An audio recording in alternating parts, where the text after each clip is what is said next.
I get it now.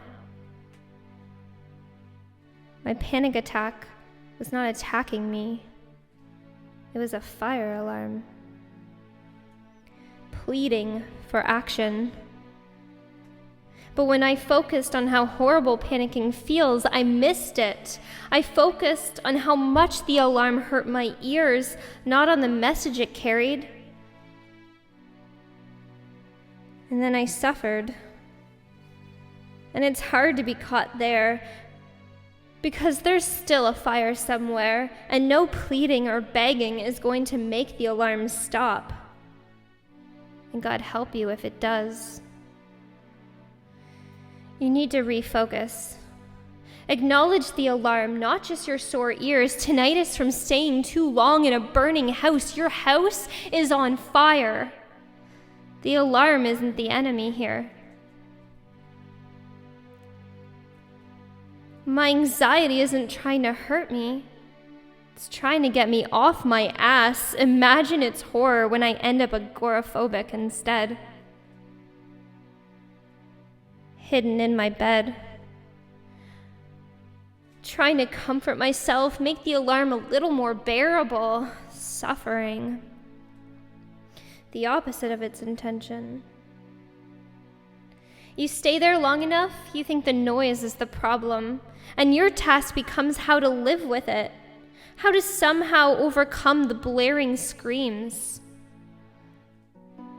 Switch on the white noise machine to drown out the ringing in your ears.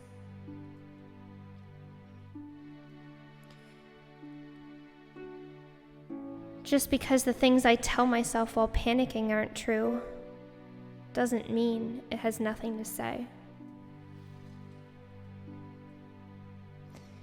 Maybe years of resisting the urge to flee when a panic attack hit left me with the belief that I should be ignoring the call for action.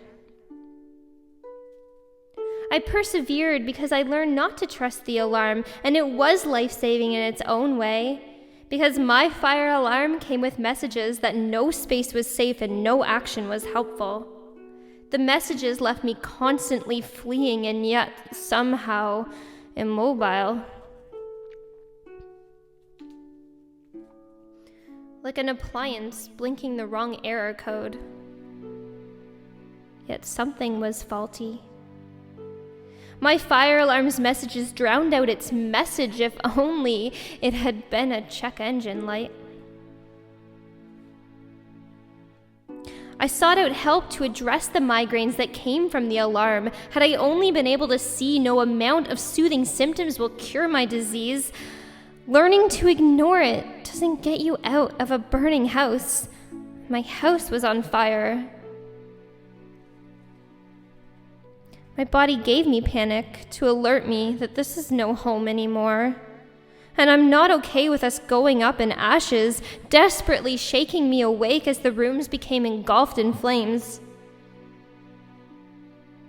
The fire has been burning so long, it's hard to define those lines. Blood and gasoline will combine if you mix it long enough. I've been learning to start fires lately, and the truth is, fires are hard to ignite. Unless you have lots of small pieces that will catch.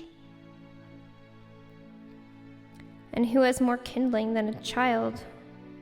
Then, it just takes a match.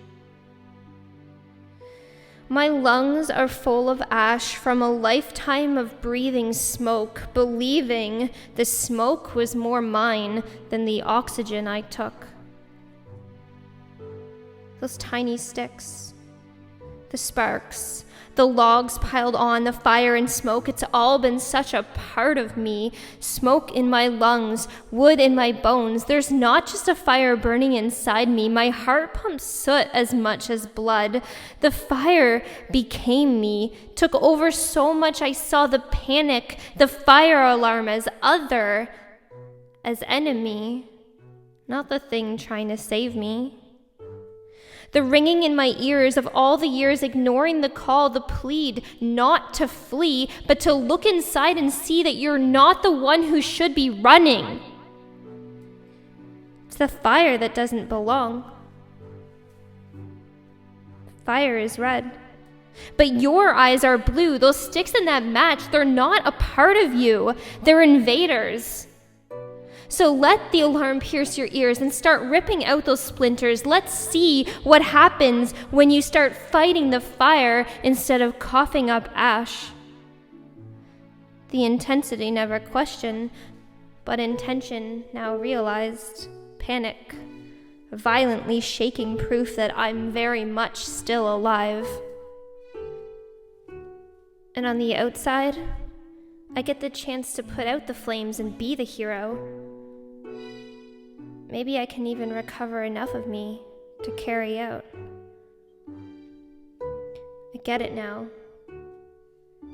My panic attack was not attacking me. It was a fire alarm.